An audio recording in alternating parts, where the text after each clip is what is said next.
Shalom semuanya. Berapa banyak di sini yang mengalami sukacita yang daripada Tuhan? Angkatan tangan. Haleluya, luar biasa. Bersyukur ya hari ini kita bisa mengikuti ibadah Jumat Agung. Kita percaya ini semua bukan karena kehebatan kita. Kalau sampai hari ini kami boleh ada, kita semua boleh ada, boleh memuji, menyembah Tuhan. Saya akan memberikan kesaksian yang sangat luar biasa di mana sepanjang tahun ini dan saya ingin berbagi begitu bahagianya, begitu sukacitanya saya. Tuhan sudah selamatkan. Mungkin sebagian orang sudah tahu bagaimana Tuhan selamatkan saya, bagaimana Tuhan pilih saya untuk menjadi anaknya. Keluarga besar dari saya semua Muslim, suami Buddha, tapi dengan cara Tuhan, dengan cara yang ajaib Tuhan panggil saya. Saudara percaya bahwa bukan Tuhan, bukan kita yang memilih Tuhan, tapi Tuhan yang memilih kita semua, termasuk saya pribadi. Sungguh bersyukur keajaiban Tuhan, kebaikan Tuhan yang sungguh dahsyat yang saya alami.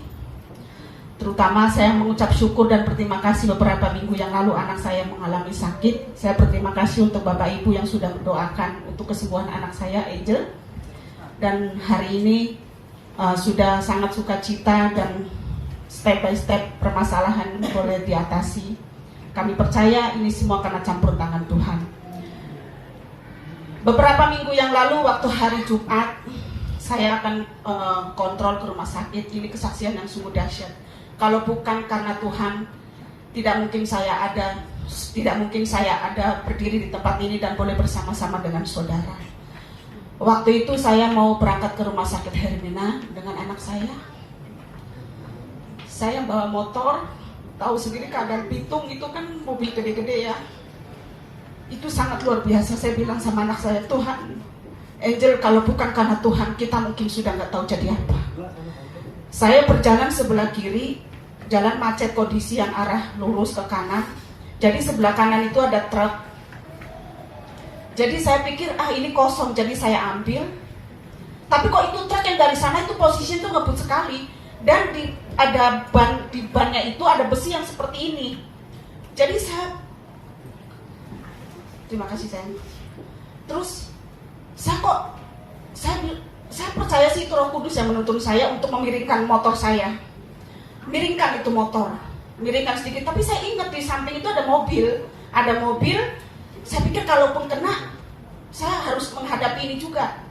Saya bilang, minggir, miring. Itu mobil yang ada dari sana truk itu langsung bus gitu.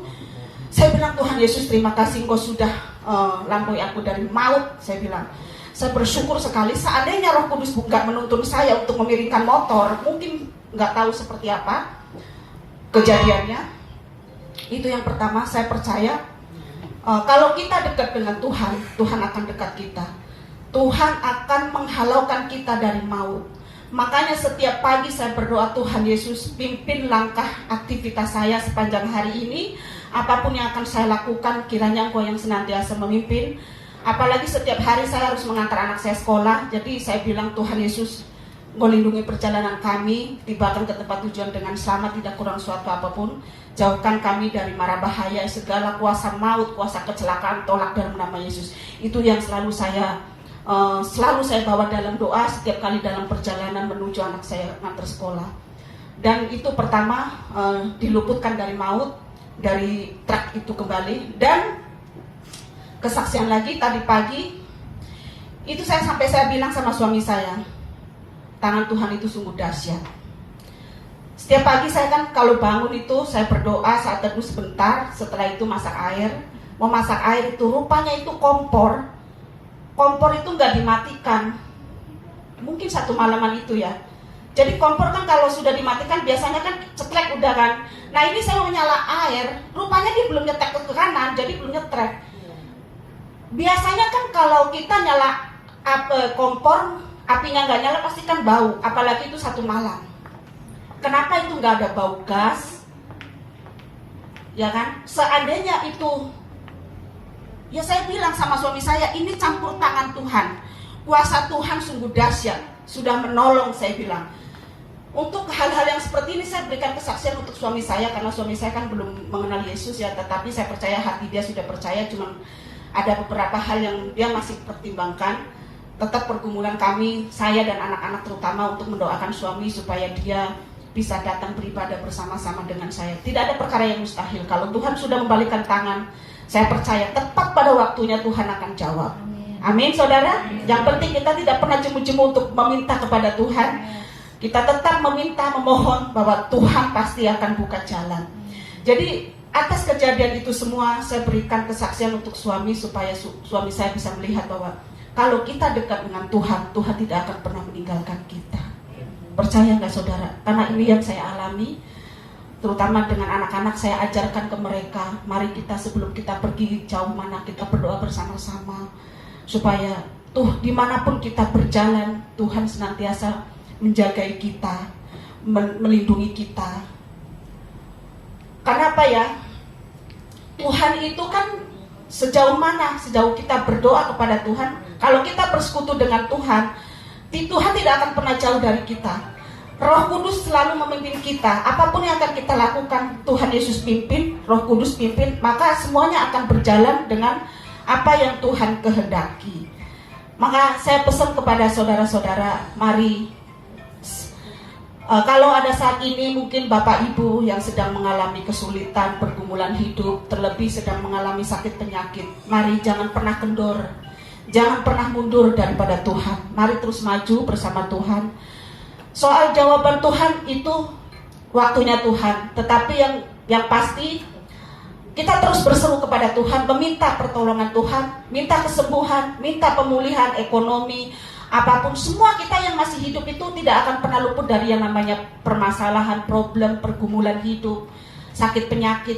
Jika memang Tuhan izinkan ada sakit di dalam tubuh kita, kita minta mohon ampun sama Tuhan. Tuhan Yesus, ampuni saya. Jika sakit ini karena engkau pun sendiri yang akan menyembuhkan sakit ini. Percaya deh, tepat pada waktunya Tuhan akan sembuhkan. Tuhan akan pulihkan apapun pergumulan saudara. Karena itulah yang saya alami ya Bapak Ibu ya. Mari terus maju bersama Tuhan di ibadah agung ini. Kita sama-sama, saya pun terus belajar terus maju bersama Tuhan.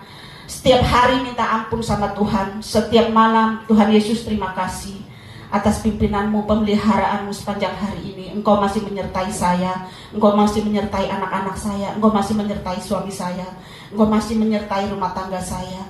Ampuni saya jika hari ini saya melakukan pelanggaran, jika hari ini saya melakukan dosa di hadapanmu, ampuni saya.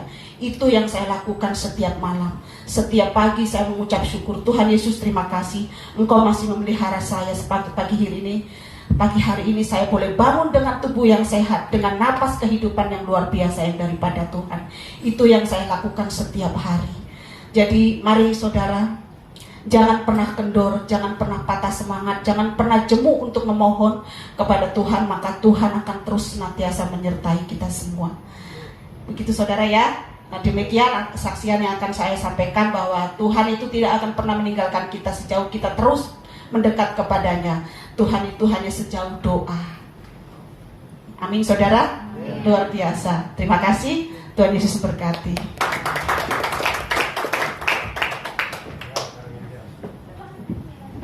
Terima kasih Bu Yuli untuk sharingnya ya. Nah, kalau ada Bapak Ibu, saudara-saudara yang juga ingin menyaksikan ya, yang bisa, saya percaya setiap kesaksian kita itu bisa menguatkan saudara-saudara kita. Kita terbuka ya, silakan hubungin Bu Yuli nanti di jadwal untuk memberikan kesaksian. Bersyukur ya Bu Yuli untuk penyertaan Tuhan dalam hidup Ibu ya. Tapi kita ikut Tuhan juga karena artinya kita imun nggak dari masalah. Imun dari masalah? Kita nggak bakal dapat masalah? Oh, tidak bisa ya ada masalah ya. Nah, ya kita ada ya masalah tetap ada. Nah, kadang-kadang masalah itu karena kita sendiri, karena dosa kita sendiri, karena kelemahan kita sendiri, kita jatuh dalam masalah. Namun bisa juga karena kita terus berjuang untuk mengikuti firman Tuhan. Karena apa yang tertera di Alkitab, semua firman Tuhan itu biasanya dan kebanyakan itu bertentangan dengan apa yang dunia coba ajarkan apa yang dunia masukkan ke dalam hidup kita, itu bertolak belakang. Coba siapa yang kalau dunia kan bilang kalau misalnya kalau di firman Tuhan berkata jangan balas kejahatan dengan kejahatan, tapi balaslah kejahatan dengan kebaikan. Tapi kan dunia mengajarkan ya kalau itu kamu harus balas, begitu kan ya. Jadi banyak sekali yang bertentangan. Seperti salah satu mengenai yang teringat mengenai keuangan ya, cukupkan dirimu dengan apa yang ada padamu. Nah, kalau kita lihat tren dunia ini kan bertolak belakang sekali ya, tren gaya hidup konsumtif dan lain-lain. Terus jadi sehingga banyak sekali anak-anak Tuhan juga yang jatuh ke dalam permasalahan karena kelemahannya dia, karena tidak mengikuti firman Tuhan. Nah, untuk Jumat Agung hari ini, kita tahu Jumat Agung itu kita memperingati kematian Yesus Kristus, ya Bapak Ibu Saudara. Dan kalau tema kita, tema roh untuk Jumat Agung dan Paskah itu sama, yaitu from cross to crown, dari salib menuju kepada mahkota, menuju kepada kemuliaan. Pada waktu Yesus disalibkan itu ya, itu waktu itu hari Jumat ya, 2000-an tahun yang lalu. Pada saat itu ini ya, cross ya, salib. Kemudian pada hari ketiga, hari Minggu, Tuhan Yesus dibangkitkan, dimuliakan, dia mengalahkan maut. Dan kalau dalam seperti kita yang adalah pengikut Kristus, kita mengikuti teladan Kristus, kita juga kita semua juga tahu bahwa setiap orang yang mengikuti Kristus, dia harus menyangkal dirinya, memikul salibnya setiap hari dan mengikut Tuhan. Itu ada di Lukas 9 ayat 23. Semua yakin dan percaya kan firman Tuhan?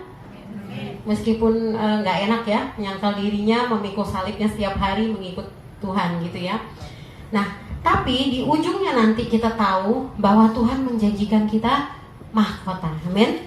Yaitu crown itu yang Tuhan janjikan. Nah, kadang-kadang ada mungkin anak-anak muda di sini mungkin ya yang masih apaan tuh mahkota? Aku nggak pakai mahkota juga nggak apa-apa lah ya, gitu kan ya. Mungkin berpikir gitu. Tapi kemuliaan itu artinya adalah kemuliaan gitu ya yang Tuhan janjikan. Meskipun mungkin di dunia ini kita harus menanggung derita kadang-kadang karena mengikuti firman Tuhan yang nggak sesuai dengan ajaran dunia ini ya. Harus jujur meskipun rugi, kan ada tuh kan firman Tuhan berkata begitu, jujur meskipun rugi gitu ya. Nah, meskipun nggak enak kita mengikuti firman Tuhan, tapi ada kekekalan yang menanti kita, amin, saudara. Ada janji Tuhan yang menanti kita. Tuhan berjanji anak Tuhan tidak akan minta roti. Nah, kalau kita ikutin firman Tuhan, ada janji-janji Tuhan yang berlaku atas hidup kita, amin. Seperti tadi Bu Yuli sharing, ada perlindungan Tuhan, amin. Dan ada penyertaan Tuhan. Dan jadi kita sungguh bersyukur ya Bapak Ibu Saudara ya atas apa yang kita miliki ya, bahwa siapa yang kita miliki saudara? Yesus Kristus ya. Dan yang memilih kita adalah Dia, amin. Bukan kita yang memilih Dia, namun Dia yang memilih kita. Bahkan iman yang kita miliki untuk bisa mempercayai Dia, itu pun Dia yang memberikan. Amin. Oleh karena itu kita tuh sebenarnya gak ada usaha apapun, gak ada satupun usaha dari kita yang membuat kita diselamatkan. Semata-mata semua adalah kedaulatan Tuhan, pemilihan daripada Tuhan.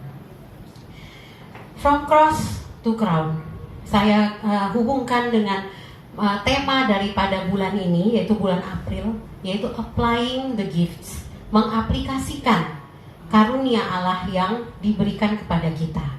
Tentunya mengaplikasikan karunia Allah kepada siapa? Apakah kepada diri kita sendiri? Apakah misalnya kita mempunyai karunia untuk berbicara, berkata-kata hikmat, karunia kita, apakah itu untuk diri kita sendiri? Terlebih untuk orang yang ada di sekitar kita, amin. Seperti 1 Petrus 3 berkata, di mana kita pernah bahas ini, bahwa layanilah seorang akan yang lain dengan karunia yang Tuhan karuniakan kepadamu. Jadi fokus daripada cross, salib itu sebenarnya adalah kalau Yesus mati di atas kayu salib untuk umat manusia, untuk kita, orang-orang yang dipilih, maka fokus kita, hidup kita pun harus adalah untuk melayani orang-orang yang ada di sekitar kita. Ada amin? Amin. Atau mulai gak suka? Karena kenapa sih aku mesti melayani orang gitu ya? Aku aja belum beres gitu loh ya. Aku aja masih banyak kekurangan. Aku kurang duit, aku kurang tabungan, aku kurang apalagi aku kurang belum ada pasangan misalnya, aku masih ya baru punya motor misalnya, belum punya mobil. Ngapain aku mesti mikirin orang lain gitu kan ya. Kadang-kadang mungkin ada yang berpikir begitu. Nah, tapi sekali kalau kita hidup seperti itu, artinya kita sebagai orang Kristen ini gak efektif, saudara ya. Terus kalau udah diingatkan sama Tuhan kita masih seperti itu, Tuhan masih sabar. Tuhan ingatkan lagi masih seperti itu, Tuhan masih sabar. Kemudian mungkin Tuhan kasih izinkan untuk kita masuk ke dalam prosesnya, mengalami sesuatu sehingga kita kita mulai cari Tuhan. Oke, aku mau ikutin firman Tuhan, gitu kan ya. Syukur-syukur kalau kita mulai bergerak maju, gitu ya. Tentunya kita nggak mungkin langsung sempurna, langsung kita jadi orang yang kayak Rasul Paulus gitu ya. Saya nggak bilang Rasul Paulus sempurna ya, juga ada kekurangan. Cuman langsung kita serta-merta jadi penginjil dan lain-lain gitu ya, memberitakan firman kemana-mana, melayani orang dan selalu mendoakan orang. Enggak, tentunya itu semua udah proses. Tapi Tuhan ingin kita berproses terus, bergerak, bertambah maju, amin. Itu yang Dia inginkan. Dia melihat hati kita yang mau terus maju. Kadang-kadang mungkin kita jatuh, namun Dia adalah Allah yang setia dan adil, saudara. Pada saat kita datang mengaku dosa kita dan memohon ampun, maka Dia akan mengampuni kita, amin. Haleluya. Nah, kalau kita lihat mengenai dikatakan juga di 2 Korintus ya 3 ayat 18 bahwa kita ini sedang diubah menjadi serupa dengan gambarnya dalam kemuliaan yang semakin besar, yaitu crown itu nanti begitu. Nah, bagaimana cross itu ya? Bagaimana suatu background atau latar belakang dari cross itu? Kasih ya, latar belakang dari salib Kristus adalah kasih ya. Jadi karena begitu besar kasih Allah akan dunia ini sehingga Ia mengaruniakan putranya yang tunggal. Nah, itu begitu indah diceritakan ya mengenai bagaimana kita mengasihi ya orang lain itu melalui kisah orang Samaria yang murah hati. Next. Udah lewat ini ya. Sebelumnya ada ayatnya nggak kebaca. Ya udah nggak apa-apa. Nah, ini sebelumnya Galatia 3 ayat 13-14 ya saudara. Saya bacakan aja. Kristus telah menebus kita dari kutuk hukum Taurat dengan jalan menjadi kutuk karena kita. Sebab ada tertulis, terkutuklah orang yang digantung pada kayu salib. Yesus Kristus telah membuat ini supaya di dalam Dia berkat Abraham sampai kepada bangsa-bangsa lain, sehingga oleh iman kita menerima roh yang telah dijanjikan itu. Ya, kita selamat oleh karena iman kita. Dan kita yang seharusnya, manusia yang seharusnya itu kecenderungan hatinya selalu berbuat dosa, selalu berbuat jahat, selalu menginginkan hal-hal yang jahat gitu ya. Kita yang harusnya mengalami hukuman, kita yang seharusnya dikutuk, hukuman dosa, maut gitu ya. Namun Yesus mengambil itu semua, menanggungnya itu semua di atas kayu salib.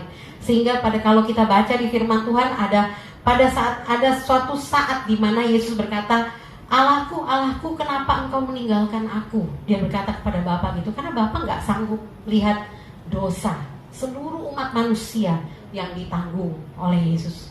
Dosa yang saat itu maupun dosa-dosa yang akan datang. Kita enak sekarang tinggal dengan iman, kita menerima Kristus, maka itu berlaku atas kita. Kita jadi suci, bersih, putih. Tuhan lihat kita seperti itu. Tapi pada saat itu, pada saat Yesus di kayu salib, Tuhan lihatnya Yesus yang hitam, kelam, dan penuh dosa. Nah, siapa yang bersyukur karena kebaikan Yesus ini? Amin, ya. Kita senantiasa bersyukur atas itu. Dan makanya Kristus juga minta kita memperingati kematiannya dengan ada perjamuan kudus setiap bulan gitu ya. Kita adakan setiap bulan, tapi ada gereja-gereja yang mengadakan setiap minggu. Dan Kristus ajarkan untuk kita terus melakukan itu agar kita senantiasa diingatkan asal kita itu dari mana gitu ya, saudara ya. Nah, kita yang sudah menerima anugerah yang begitu besar, kasih karunia yang begitu besar, ya, kita perlu juga melayani orang lain karena apa yang sudah kita terima. Kita perlu menjadi representatifnya Kristus di dunia ini. Karena pastikan saudara-saudara ada ya orang-orang dari sekitar saudara, ada orang-orang yang pernah memberkati saudara, yang membawa saudara untuk semakin mengenal Kristus. Mungkin ada ya, pasti ada ya, kalau kita mau ingat-ingat gitu ya. Sama, apakah kita mau menjadi seperti itu juga untuk orang lain? Yang pasti dunia ini sangat membutuhkan saudara ya. Dikatakan firman Tuhan berkata bahwa dunia dan segala keinginannya sedang menuju kebinasaan. Firman Tuhan berkata demikian. Dunia ini bukan tambah baik. Dunia ini semakin jahat. Ya. Kalau saya dengar cerita-cerita ada dari saya bekerja di suatu yayasan yang menaungi banyak sekolah gitu ya. Kalau kita dengar kadang-kadang dari sekolah-sekolah bagaimana anak-anak muda sekarang, begitu mereka dibombardir oleh hal-hal dari dunia ya, melalui sosial media, melalui apa yang mereka tonton, melalui film-film dan lain-lain, sehingga semakin sulit gitu ya. Banyak sekali, semakin banyak kalau saya lihat di yayasan itu ada aja kasus LGBT juga semakin ada banyak gitu ya. Kasus ada kasus anak-anak, bahkan anak-anak pendeta juga nggak imun ya saudara ya. Jadi itu semua banyak sekali kasus-kasus di mana yang dulu-dulu itu mungkin kita nggak pernah dengar begitu. Anak-anak yang stres sehingga mereka melukai dirinya sendiri ya. Ada yang kayak gitu, stres jadi melukai diri sendiri. Mereka mendapatkan ketenangan dengan mereka menyayat-nyayat tangannya atau apa, itu ada. Bahkan ada juga guru yang seperti itu saudara ya. Luar biasa. Sampai ya akhirnya ya kita ada pendisiplinan, maksudnya ada dipanggil, kita mentoring begitu gurunya di kantor pusat kita gitu. Jadi persoalan saat ini, dunia saat ini gak tambah mudah. Dunia ini saat ini tambah busuk, tambah bobrok dunia ini. Nah, oleh karena itu bagaimana kita sebagai orang-orang yang sudah ditebus, orang-orang yang sudah mengalami kasih karunia Tuhan yang begitu besar, apakah kita diam-diam saja? Salah satu ada beberapa sharing teman saya, mereka kadang-kadang pimpin devosi, mereka sharing. Dulu pernah gitu ya, mereka menyesal sekali. Ada kesempatan untuk memberitakan Injil, tapi mereka udah merasa mereka harus bilang, tapi mereka takut nanti hubungannya itu nggak baik. Terus nanti orangnya tersinggung. Karena itu akhirnya mereka tidak memberitakan. Terus katanya mereka pindah ke sekolah lain, terus 1 bulan kemudian mereka dengar ibu itu meninggal gitu. Ada beberapa kasus seperti itu, di mana mungkin ada juga dari antara kita yang pernah mengalami ya. Nah, padahal pada saat-saat itulah adalah di mana Tuhan membuka kesempatan bagi kita untuk menjadi berkat, menceritakan mengenai Tuhan kepada orang lain. Dan biasanya kalau hati seseorang yang benar-benar mengasihi Tuhan, yang sudah bertobat lahir baru, saat-saat itu Tuhan berbicara dan kita berasa hati kita itu berdegup kencang gitu ya, bahwa Tuhan lagi suruh kita ngomong nih sama orang ini. Nah, pada saat itu jangan diabaikan ya saudara ya. Nah, karena itu adalah, kalau saya mau ngomong tugas, tanggung jawab, ya emang itu tugas dan tanggung jawab kita gitu. Keharusan. Tuhan ciptakan kita, Tuhan pilih kita untuk menjadi representatif kerajaannya. Nah, kisah ini bisa diceritakan dengan indah melalui kisah orang Samaria yang murah hati. Next. Dan kisah orang Samaria yang murah hati, Kita bisa buka di Lukas 10 ayat 25 sampai 37. Silakan saudara kalau bawa Alkitab dibuka sendiri. Kayaknya ini kurang jelas ya kalau di sini. Kisah orang Samaria yang murah hati. Next band, boleh dipasang ya audionya dari komputer. Yang di belakang siapa itu? Ano ya? Ano, audio komputernya boleh dinyalain. Saudara, ada suaranya nggak?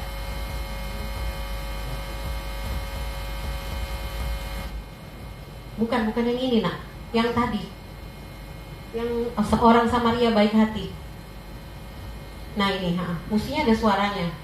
Di komputernya dimatiin nggak? Sound. Yang dari utamanya, mainnya udah full, nggak di exit ya, nggak dimatiin. Bentar ya, saya lihat dulu.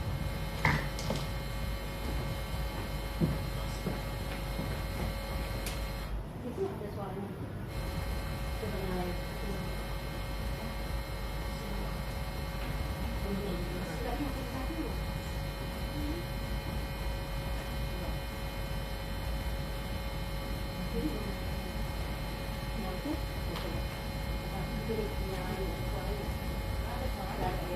Pakai mic ya? Pakai mic. Ini boleh deh pakai mic kan?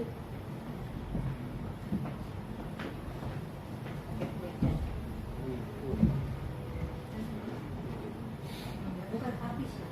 Ini kan?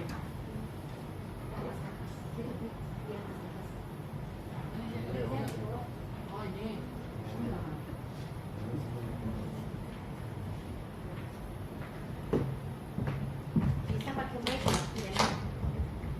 Nah ini dari awal ya.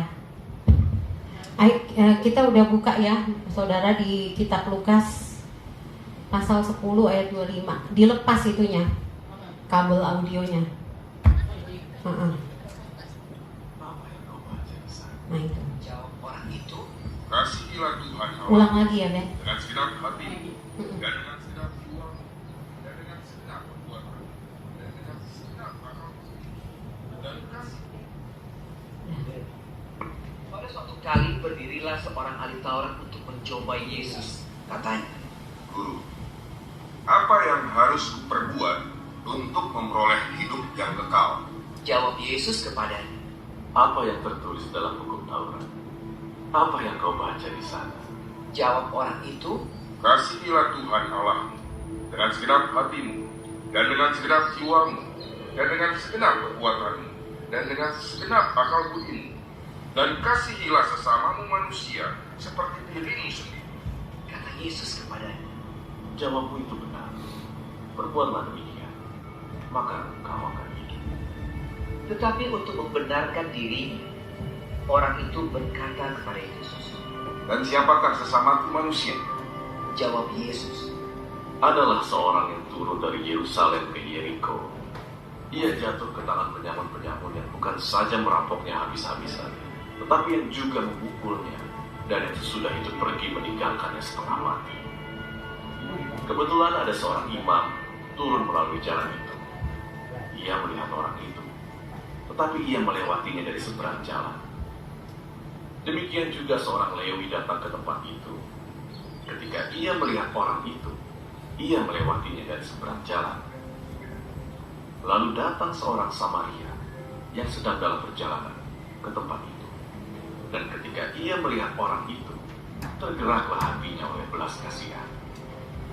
Ia pergi kepadanya lalu membalut luka-lukanya.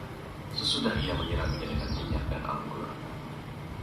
Kemudian ia menaikkan orang itu ke atas keledai tunggangannya sendiri, lalu membawanya ke tempat penginapan dan merawatnya. Keesokan harinya, ia menyerahkan 2 dinar kepada pemilik penginapan itu. Katanya, rawatlah dia, dan jika kau belanjakan lebih dari ini, aku akan menggantinya waktu aku kembali. Siapakah di antara ketiga orang ini, menurut pendapatmu, adalah sesama manusia dari orang yang jatuh ke tangan penyamun itu? jawab orang itu, Orang yang telah menunjukkan belas kasihan kepadanya. kata Yesus kepadanya, Pergilah, dan perbuatlah demikian.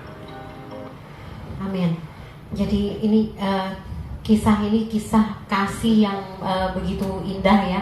Lampunya boleh dinyalakan lagi. Nanti boleh dimatiin lagi, ada video lagi. Ben siap-siap. Nah, di sini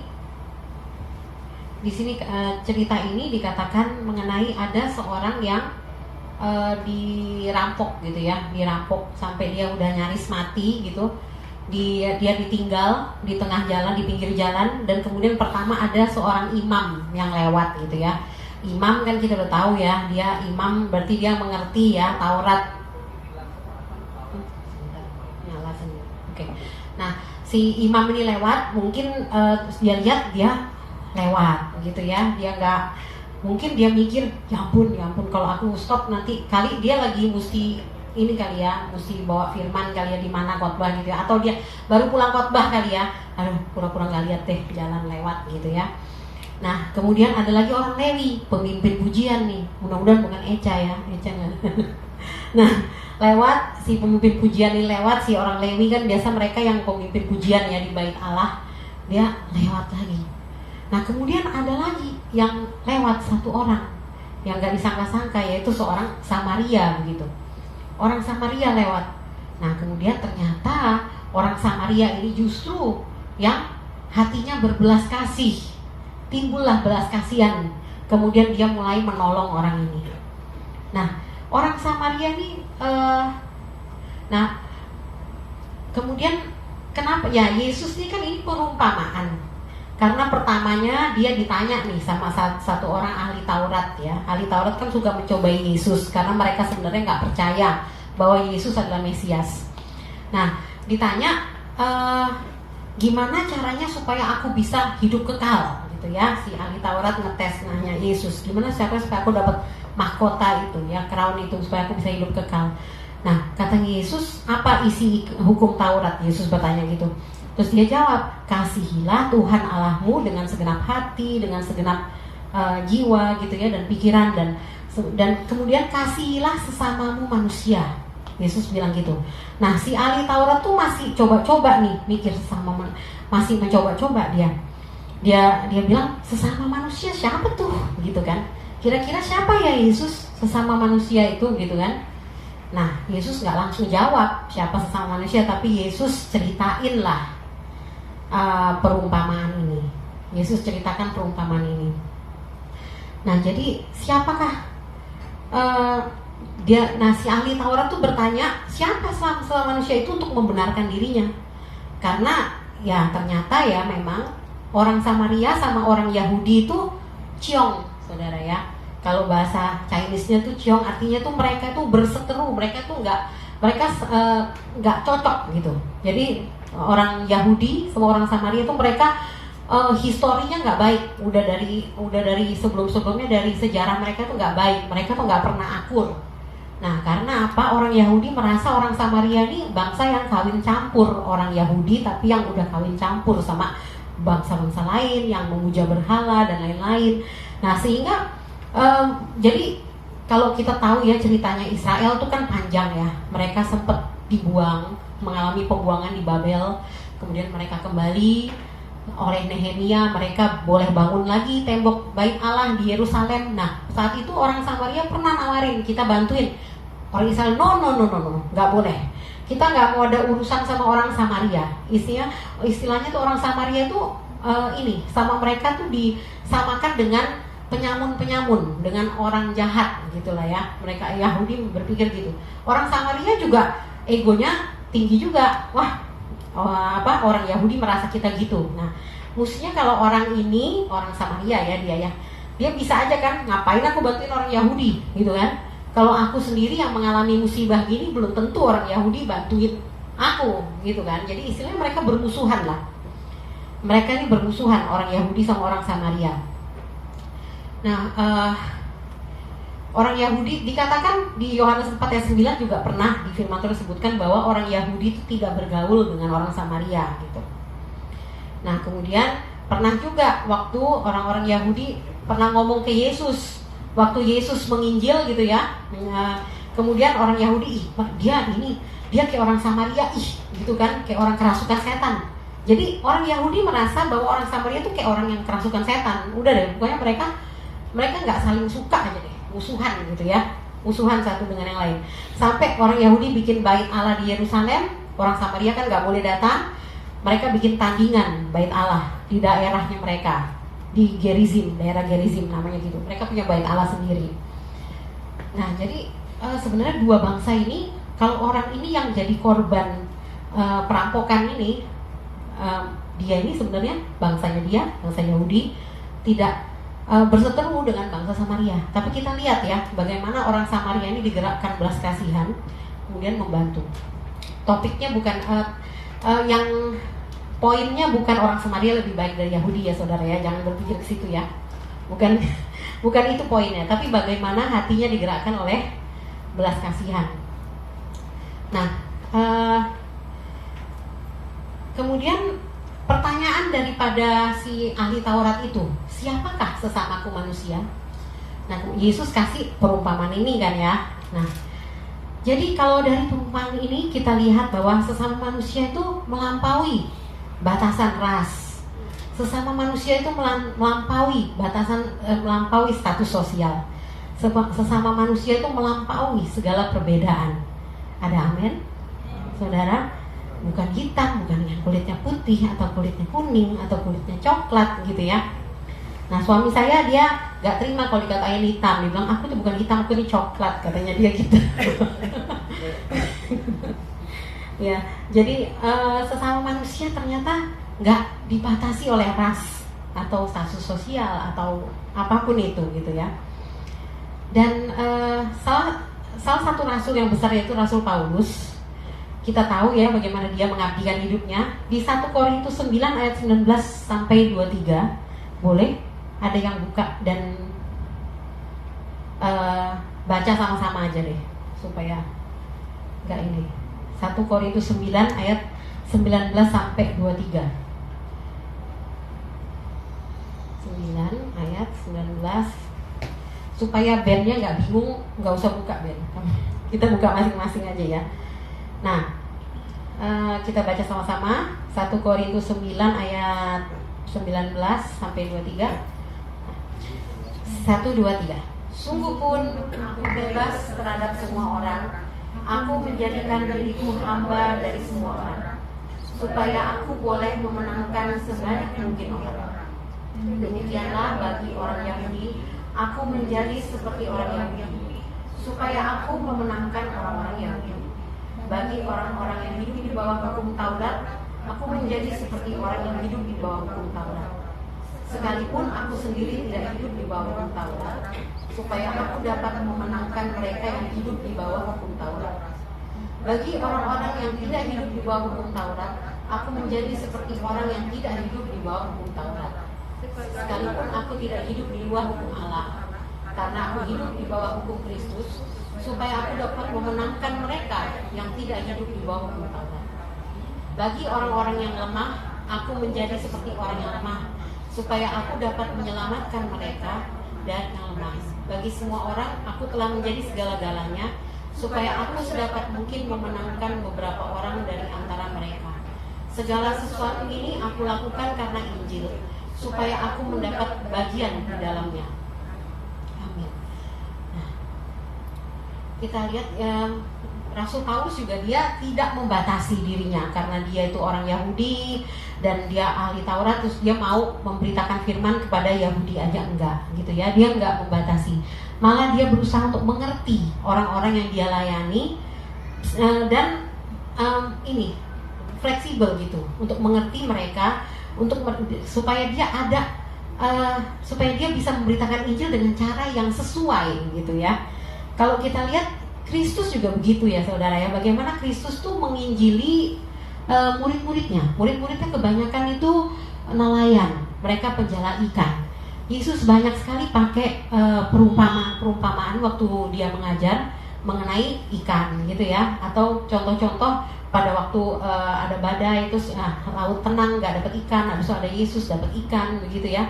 Kemudian mengenai orang Samaria ini perumpamaan digunakan itu semua Yesus tuh kreatif gitu ya saudara ya. dia menginjil kepada orang-orang, dia sesuaikan begitu apa yang sehingga apa yang dia sampaikan tuh bisa masuk begitu. Nah, jadi sesama manusia itulah saudara ya. Kalau kita mikir kita kan melayani orang, aku melayani orang-orang yang ini aja, tapi orang-orang yang kayak gini yang agak aneh-aneh aku nggak mau deh, mendingan aku jauh-jauh aja gitu ya.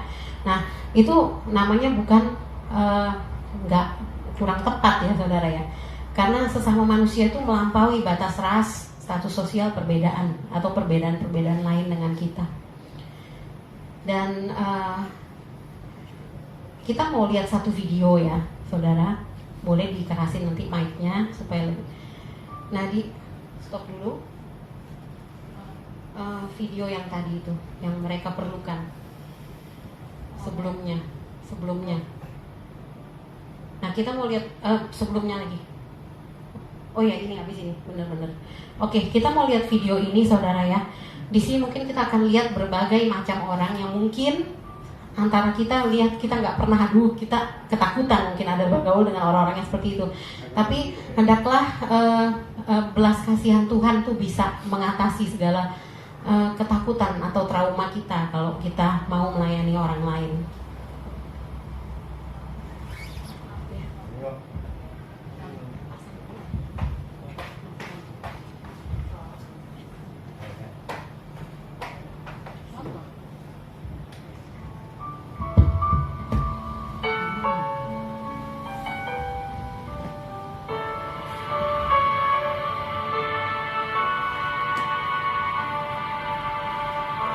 Tiap hari ku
Jadi kalau di Lukas 10 ayat 34-35, boleh dinyalain lagi lampunya ya.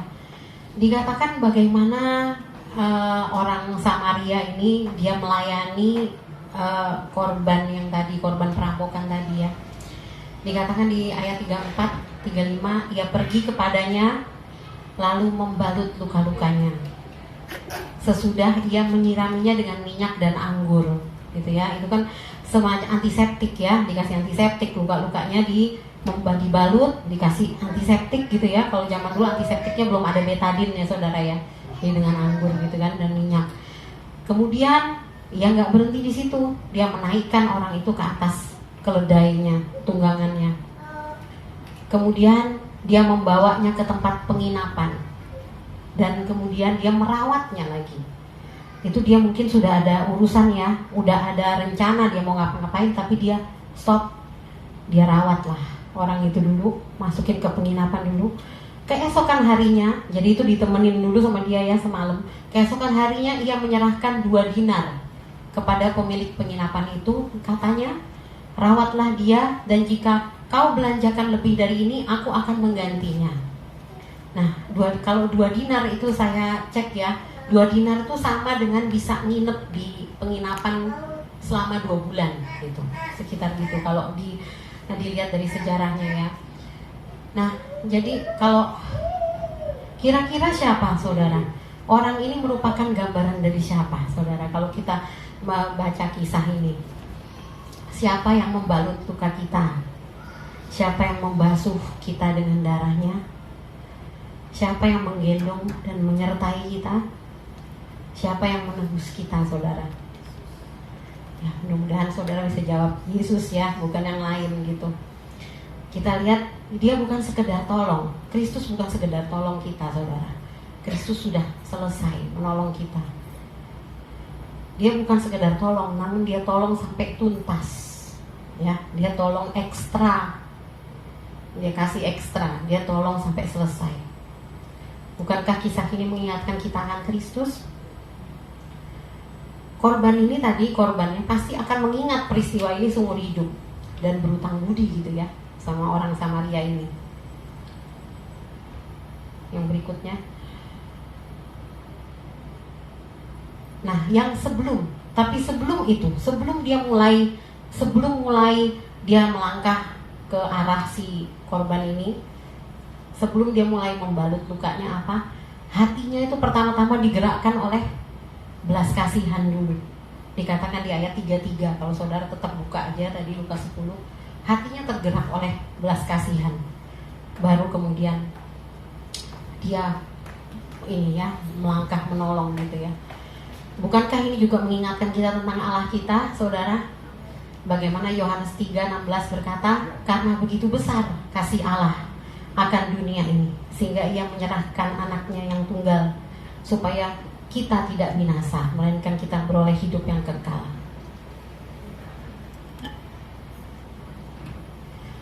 Di perumpamaan tadi, ya setelah selesai, Yesus bilang balik lagi. Dia setelah selesai cerita gitu ya, kan tadi orang tanya, orang ahli Taurat yang pertama nanya, ngetes Yesus nanya, siapa tuh Tuhan sesama manusia? Terus kan Yesus cerita ini semua. Terus terakhir Yesus berkata, terus Yesus tanya, siapa orang yang coba kita baca di Lukas 10 ayat 36. Ada yang bisa tolong bacakan? Saya bisa buka sih di sini, bentar. Nggak usah dibuka, Ben. Tadi mana Lukas 10 ayat 36. Nah, Yesus tanya ke ahli Taurat itu, siapakah di antara ketiga orang ini menurut pendapatmu adalah sesama manusia dari orang yang jatuh ke tangan penyamun itu? Nah, si ahli Taurat ya jelas, karena udah jelas ya dari pengumuman dia jawab, ya orang yang ini, orang yang telah menunjukkan belas kasihan kepadanya, yaitu orang Samaria itu. Dan Yesus bilang sama dia, pesannya Yesus, pergilah dan perbuatlah demikian, kata Yesus begitu. Dan kepada kita pun Yesus berkata demikian saudara, pergilah dan perbuatlah demikian. pada hari Jumat Agung ini.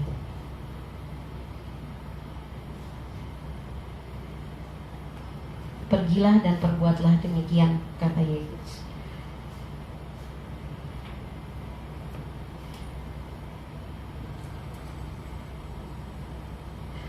Nah, oke, sebentar.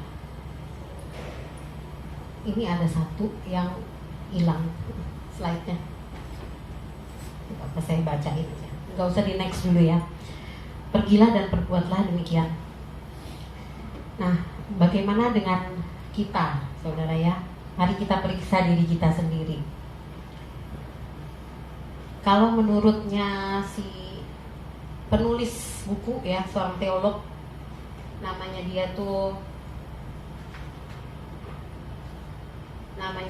adalah si Don Everts. Dia pernah menulis buku judulnya Pergilah dan Perbuatlah Demikian ya. Menurutnya dia orang Kristen ini ada 4 tipe, saudara. Ada 4 tipe, dia bilang gitu. Ada orang Kristen aman, ya. Ada orang Kristen aman. Orang Kristen aman itu dia cari aman deh. Dia lihat dunia itu ancaman. Dia nggak mau deket-deket sama hal-hal yang serem gitu ya, atau hal-hal yang dunia kan ini. Nanti aku terpengaruh. Nanti aku jadi ikut. Kalau aku ini bergaul sama orang ini, nanti aku ikut. Nanti aku terpengaruh, gitu kan ya. Nah, kadang orang Kristen aman ini kadang-kadang dia pakai alasan ini untuk tidak melakukan ini, untuk mempertahankan sikap penakut mereka terhadap dunia, dan mereka pakai alasan ini untuk supaya mereka tuh nggak jadi terang dan garam gitu. Karena ini ya orang Kristen yang cari aman gitu ya. Nah, kemudian ada lagi orang Kristen yang sukses, tipe orang Kristen sukses gitu ya.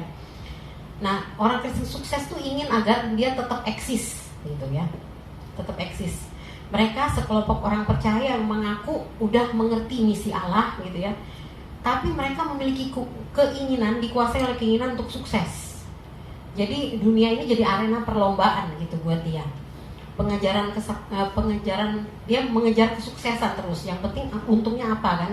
Aku kalau melayani ini nanti aku dapat untungnya apa nih gitu kan. Nah, itu orang yang selalu aku akan tambah maju nggak nih? Wah, aku tambah dilihat, tambah dikenal orang gitu. Nah, ini orang Kristen, tipe orang Kristen sukses. Kemudian ada lagi tipe orang Kristen gembira, happy gitu ya. Orang Kristen gembira. Nah, menurut orang Kristen gembira ini dunia ini tempat hiburan gitu ya. Dunia tempat hiburan, banyak kesenangan-kesenangan di dunia ini gitu ya. Dan mereka coba mencari kesempatan untuk menikmati dunia ini gitu ya, tanpa tidak habisnya gitu. Nah, dunia ini nggak bodoh gitu ya, dunia ini cerdik.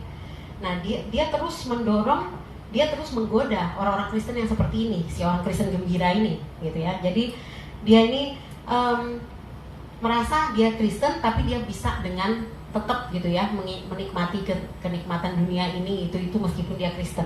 Nah, itu tipe orang Kristen gembira gitu ya. Jadi yang pertama itu melindungi diri dari dunia, itu tipe orang Kristen yang aman, orang Kristen aman. Kemudian yang kedua itu orang Kristen sukses, mengejar kesuksesan dari dunia. Yang ketiga orang Kristen gembira, yang menikmati kesenangan dunia. Nah, tapi ada pilihan keempat nih, orang Kristen yang keempat, orang Kristen yang misioner. Istilahnya gitu, istilahnya si Pak Don Everts ini, penulis ini.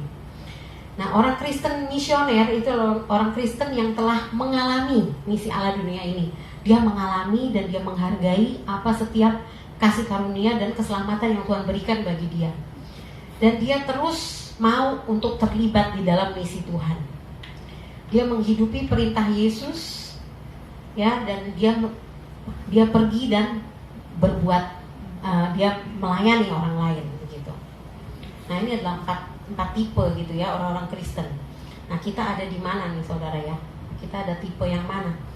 Apapun tipe kita itu, hari ini Tuhan mengingatkan kita akan perintah Yesus, pergilah dan perbuatlah demikian.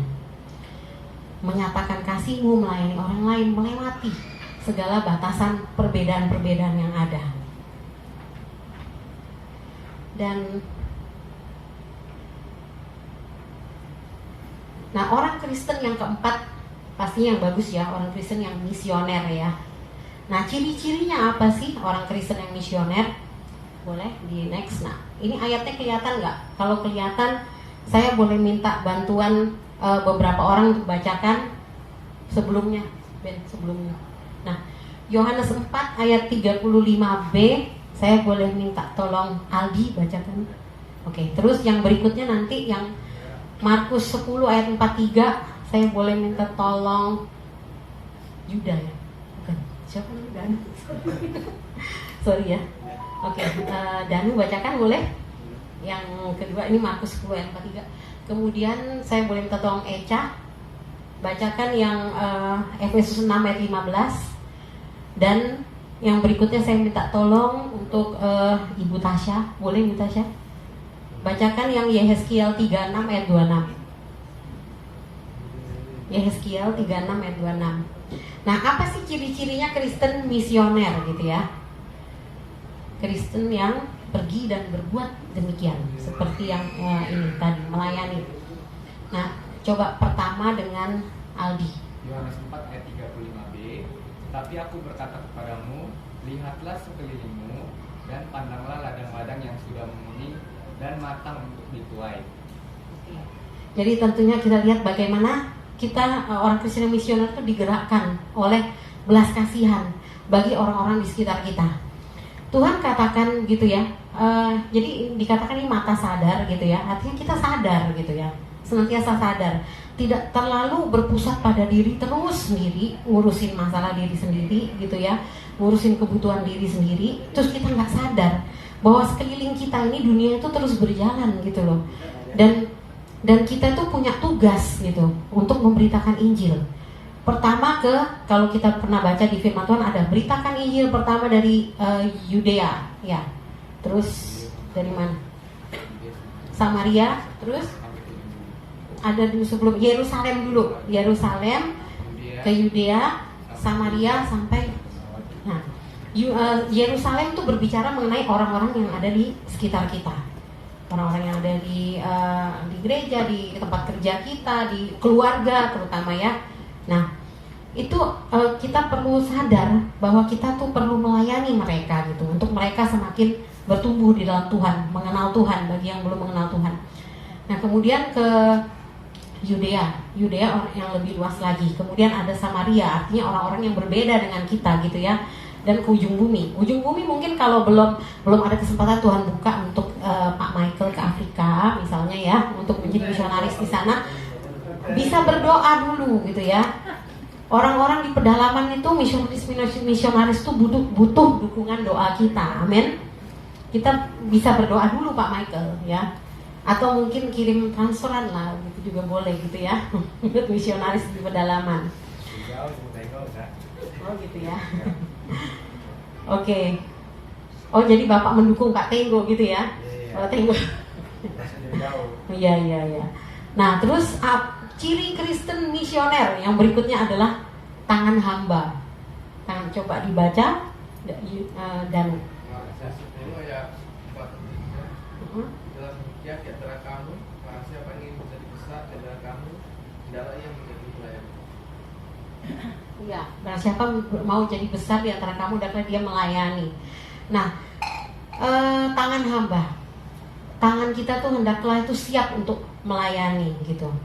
Sebab kalau kita ingat-ingat, coba kalau kita sebentar ingat-ingat kepala kita ya, ada nggak siapa orang-orang yang pernah berlaku seperti ini kepada saudara, yang tangannya siap untuk melayani saudara di saat saudara membutuhkan?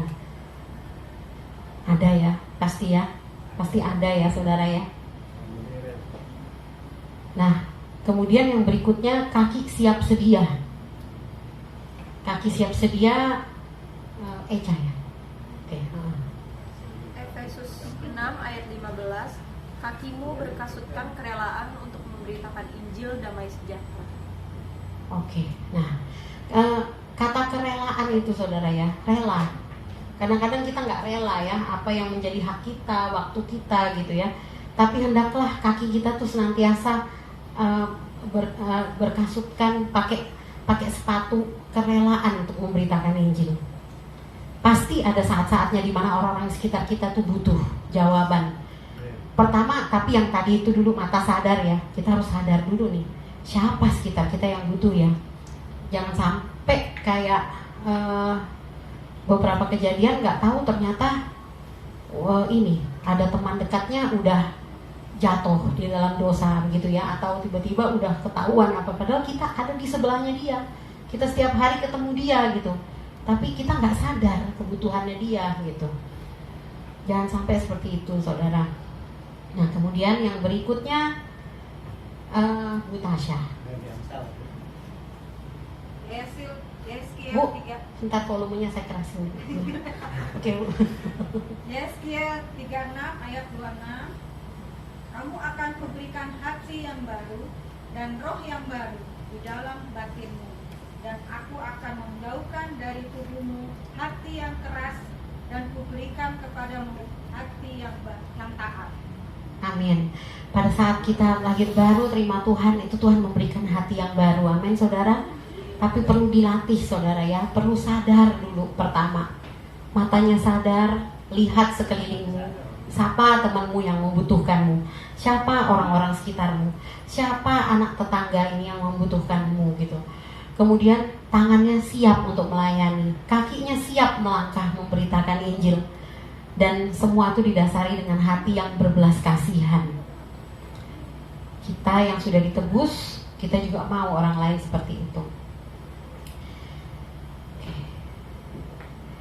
Kita mau tutup malam hari ini dengan pertanyaan ini, saudara. Mari kita ngambil waktu untuk tenang, untuk diam. Ada beberapa pertanyaan di layar. Apa yang harus kulepaskan? Apa yang harus kupersembahkan kepada Tuhan tentunya ya. Dan yang ketiga, kepada siapakah dan kemanakah aku harus pergi? Pergi dan berbuatlah demikian, didasari oleh kasih Tuhan. Seperti yang Dia sudah tunjukkan, Dia sudah lakukan karya terbesarnya bagi kita hari ini. Silakan saudara, ini menjadi perenungan kita. Sampai sebentar, teman kita akan menyanyikan suatu lagu mengenai pengorbanan Kristus sambil kita merenungkan pertanyaan-pertanyaan ini.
Dia memilih disalib putih kasih.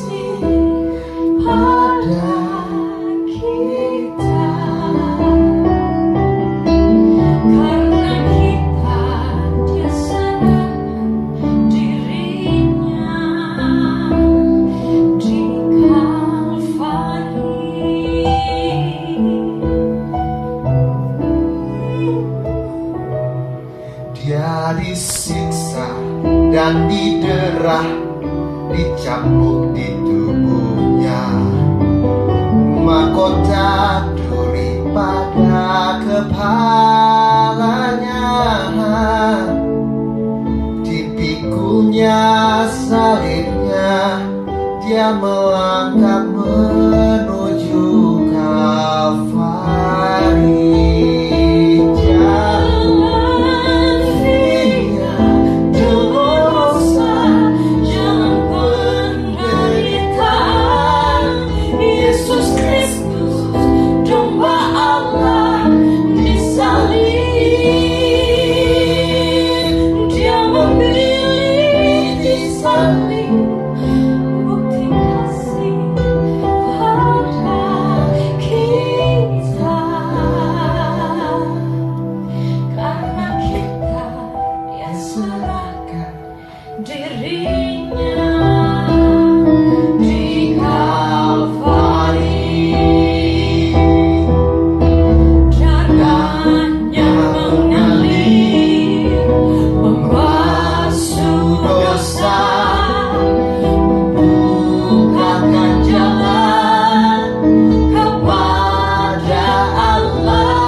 Bapa, kami mengucap syukur untuk kasih-Mu ya Tuhan, yang begitu besar ya Bapa bagi kami, sehingga Engkau mengaruniakan anak-Mu yang tunggal Yesus Kristus untuk mati ya Tuhan di atas kayu salib, menebus setiap dosa kami, orang-orang yang Engkau pilih ya Tuhan. Biarlah Bapa dengan kasih tersebut ya Tuhan, dengan kasih yang sudah kami terima ya Tuhan, dengan kasih yang sudah Engkau karuniai bagi kami ya Tuhan, kami bawa itu ya Tuhan, sesuai dengan perintah-Mu yang berkata, pergi dan perbuatlah demikian.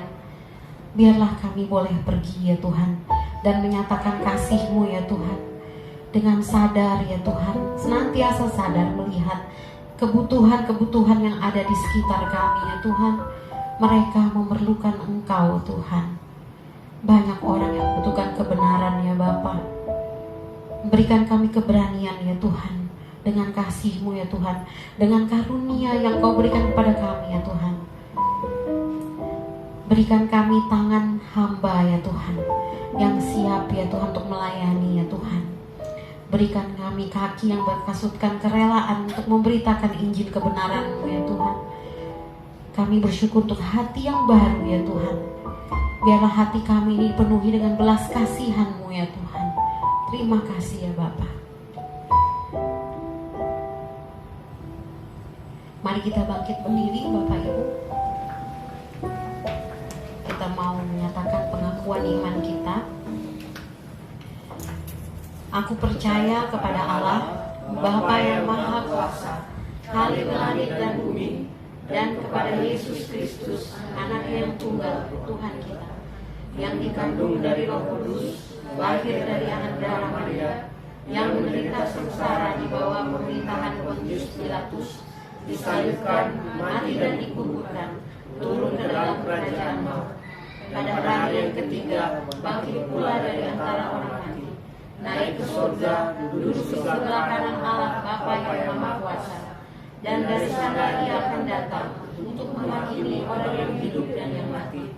Aku percaya kepada Roh Kudus, gereja yang kudus dan am, persekutuan orang kudus, pengampunan dosa, kebangkitan dan hidup yang kekal. Amin. Silakan duduk.